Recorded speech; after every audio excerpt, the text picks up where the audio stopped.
All right, 4.6, line and angle proofs, the video you've all been waiting for. Objective, students will understand the process of proving something to be true and be able to make new conclusions by completing line and angle proofs on Khan Academy. So, first of all, I just want to say this. When you're dealing with a proof, it's different in most math problems because there are several ways that you could prove something to be true. There's multiple lines of logic that you can use. All that really matters is that your logic is sound, okay? So we're going to start off with some proofs that are kind of already guided for you and kind of show you how we can kind of work through that logic. But in order to do any of these, you need to have the printout of the properties, postulates, and theorems bank. It's on School Loop. I put it up there. You need to have that printed out so you can refer to it because there's just so many little things that we're going to refer back to. Properties from years past, theorems from other classes, from IM1, from IM2. Lots of things that you need to just kind of have in your bank to be able to use for your reasons as you go through a proof. Okay. So let's take a look at this first one. This is one that you'll see on Khan. It says complete the equations to prove that the vertical angles always have the same measure. That's another thing in a proof is that they're never going to give you actual numerical values. They're going to give you variable values because we're going to prove that this is true. Well, I shouldn't say that. Sometimes they'll give you numerical values. But what we're going to prove right now is that vertical angles are always true. Not just vertical angles that say like are both 100. It's true for all angle values, right? So that's why we're using variables here to show that that's true. And so they've already kind of scaffolded this by giving you some steps here to follow. So we just have to follow their steps. It says fill in the equation in terms of B that is equal to C. Okay, well, what do I know about B and C? A lot of you guys can see right away. You know that B plus C is equal to 180, right? They're together on a straight line. Therefore, together they make 180 degrees. Well, they want me to get C all by itself. Well, if I do that, I just subtract B, and I would get that C equals 180 minus B. So I can put that right here. It equals 180 minus B. Okay, well, that's all well and good. That first one's done. Next thing they want me to do, fill in the equation in terms of B that is equal to A. So now we're going to talk about A. So how are A and B related? Well, aren't they related in the same way? Couldn't I say that A plus B equals 180? I can, right? That's the same relationship. They're supplementary. They're right next to each other. So I could, again, solve for A by subtracting B from both sides. And I'd get that A equals 180 minus B. Well, look. This is what they want you to see. We just discovered that C equals 180 minus B, whatever B is, and that A equals 180 minus B, whatever B is. Doesn't matter what B is. The point is that it's going to be the same expression. So therefore, if C equals 180 minus B and A equals 180 minus B, couldn't we substitute in this C value for this expression 180 minus B and just say simply that we know that A is equal to C? And hence, we've now proven that A, this angle A here, is always going to be equal to this angle C with this line of logic. Okay, we used the substitution property, and we used definition of supplementary angles to kind of just prove this. Now, this isn't really a proof per se. It's just kind of a guide to how a proof works, okay? Using logic to prove that something is always true. Here, this is what we call kind of an algebraic proof, but it uses some geometry, so I thought it was a good mix. And as you can see, I've left some parts blank because you're going to fill those in with me. Now, this is a two-column proof. Two columns because we have a column of statements. These are things that we know to be true, and they usually follow in a logical progression. And here, these are the reasons why we know these statements over here are true. That's what a two-column proof is, statements and reasons. So, complete the proof. The first thing it tells us, given, there's always going to be some type of given information, something that we're going to start with. NM bisects KNL. Well, bisects, that literally means to cut in half. That's what it means. So, if that's true, then we know that these two angles here must be equal to each other because this angle cut the whole thing right in half. And so, we can go ahead and make that conclusion. We could say that angle KNM has to be congruent to angle mn, sorry, my n is weird there, mnl. There, I tried to fix it in blue there. All right, so we can make that statement because that's what bisect means. And I forgot to fill in the reason for the first thing. Usually what you're going to start with is some given statement. And so your reason for knowing that this is true is that, hey, they told me it was true, so we just say given here, okay? Usually that's where you're going to start, is with the given information. And since we know that since this bisects it, we can make the conclusion that these two things are congruent. So that's where I came up with the second statement. And hence, that's what I said. That's why I said definition angle bisector. That's just what it means to bisect. Anytime that you're putting a statement down and you're thinking, well, that's just what it means, you're usually going to say definition of something. Hence this next line where we go from congruence to equal, we say, well, if they're congruent, then these measures are equal. Well, that's just what it means to be congruent, right? That if the two things are congruent, then their measures are equal. So we just say definition of congruent. That's how we can go from step to step. Well, now that we know that their measurements are equal, we happen to know their measurements. They're given to us in the drawing. So we could substitute those in. We know that K and M is 2x plus 40. And we know that M and L is 4x. So we can use the substitution property of equality. And that's on that sheet that I told you to print out or have handy.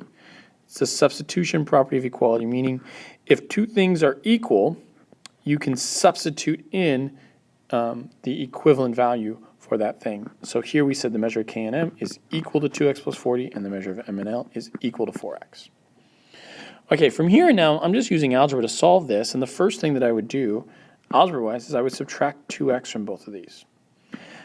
I'm going to write my result down. I'm not going to actually write the step. So what did I do? If I subtracted 2x from both of these, I would get 40 equals, and 4x minus 2x would be 2x. See, so I subtracted 2x from both sides. I know that we didn't write that, but I'm going to say I subtracted 2x from both sides, therefore I used the subtraction property of equality. I just wrote the result. Okay, my last step here. What would the last math step be? I would divide both sides by 2 and I would end with x equals 20 if I divided both sides by 2. Therefore, the last step that I use is I divided both sides. That's called the division property of equality. Notice I just use the math symbols, and I'm okay if you do that, as long as I can read what you're writing. And there, I've proven that x is 20 in this scenario, okay? So that's kind of an algebraic proof mixed with some geometry. Fun little example. So here's another example, but I want you guys to try it. This one is not using angles now. Now we're using segments. It says use the angle addition postulate. That's a typo. This should say use the segment addition postulate.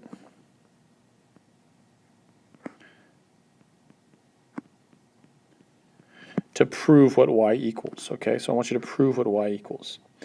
I will let you know they give you some information here. It's a little typo, obviously. That's C. It should have been moved over. I apologize. So they give you some information. They show you what this segment AB is. It's 4y minus 3. They tell you what BC is. It's 2y plus 1. And then over here in the given, they tell you what AC equals. So I want you, to your best ability, kind of fill this out and see if you could fill out the reasons using that sheet that you have. See what reason you think matches each step. Again, just like always, I encourage you to pause the video, try all this on your own, and then come back in a few after you've tried it and check with me and see what you did. Okay? All right. So I filled this out for you already. And I can see some problems that you're probably going to have here, but let's just kind of go through it and you can follow along with me. The first statement they gave me is that AC equals 46. How did I know that? Well, it was my given information, so I just put a given there. The next thing that they showed me is they wrote the segment addition postulate. They said, hey, AB plus BC has to equal the whole distance AC, and that's called the segment addition postulate. So that's why I put that one in there for you.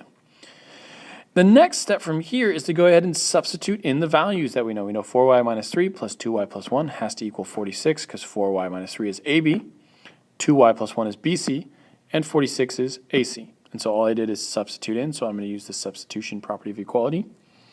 The next step is not one you'll see on your notes. All I did is combine like terms. So I would just call that simplify, or if you wrote combine like terms here, that'd be fine as well. From there, what did I do to go from step 4 to 5? Well, I added 2 to both sides. So I got 6y equals 48, so that's the addition property of equality.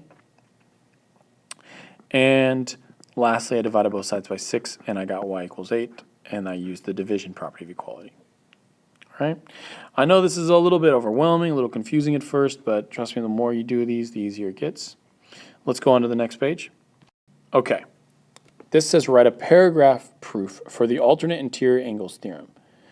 So it says given that AB is parallel to CD and EF is a transversal of AB and CD, prove that angle 3 is congruent to angle 6 and that 4 is congruent to angle 5.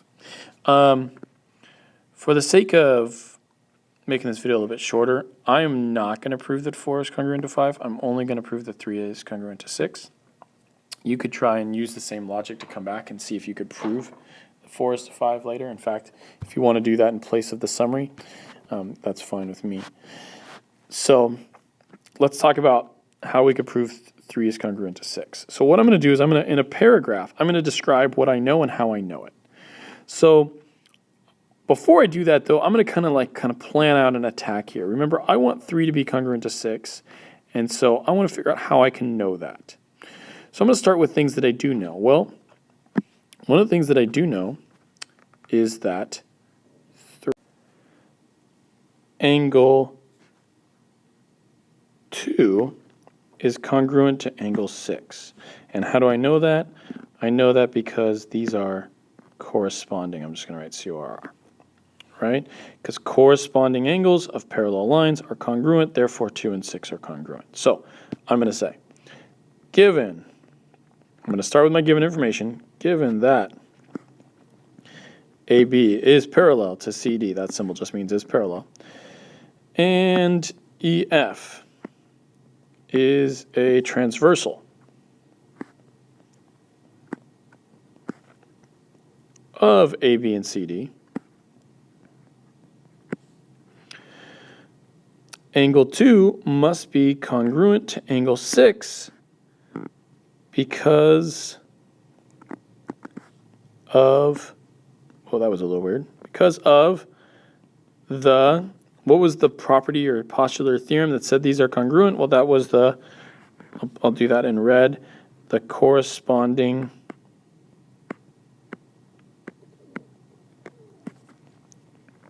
angles postulate. Okay, so I know that 2 is congruent to 6 because of the corresponding angles postulate. All right, great. Now, is there anything else that I know? Well, remember, I'm trying to get that 6 is congruent to 3. So is there anything else that I know? Well, 6 is congruent to 2. Can I match 3 with 2 or 6 at all? And remember, I don't want to use the actual theorem that I'm trying to prove. I'm trying to prove the alternate interior angles theorem, so I'm not going to use the alternate interior angles theorem. Because a lot of people just say, oh, 3 is congruent to 6 by the alternate interior angles theorem. Well, that's the theorem I'm trying to prove, so that would be circular reasoning. So, well, I know that 3 is congruent to 2, and why? Well, aren't these vertical angles? So I could say that they're congruent because they're vertical, so that's what I'm going to say next. I could say angle 3 is congruent to angle 2 by the vertical angles theorem, which says that all vertical angles are congruent. And maybe I should have done this in red as well. By the vertical angles theorem. Okay, so now I've gotten quite a bit of information up here. I said, hey, 6 is congruent to 2 because the corresponding angles postulate.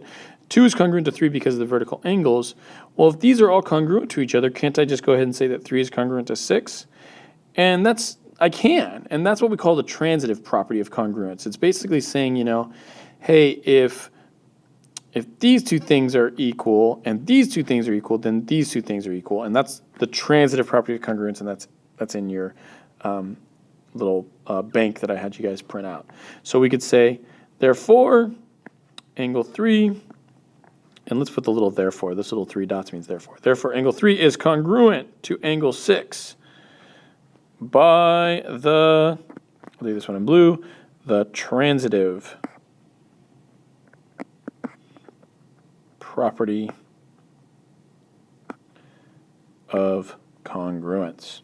And there we have it. We have proven what it is that they asked us to prove. Now I could use the same line of logic to go 4 to 5 just to kind of show you real quick, and you could write this out. But if I wanted to prove that 4 is congruent to 5, I could say, hey, you know what? 4 and 8 are congruent because they're corresponding. 5 and 8 are congruent because they're vertical. Therefore, 4 and 5 would be congruent by the transitive property of congruence. And we have therefore proven the alternate interior angle theorem for both 3 and 6 and 4 and 5. So there you go. If you want to try and write that out, I just kind of said the answer for you. If you want to kind of write that out in your summary, I'll accept that. Or you could describe in your own words what a proof is and what the process involves. So see you guys on the next video.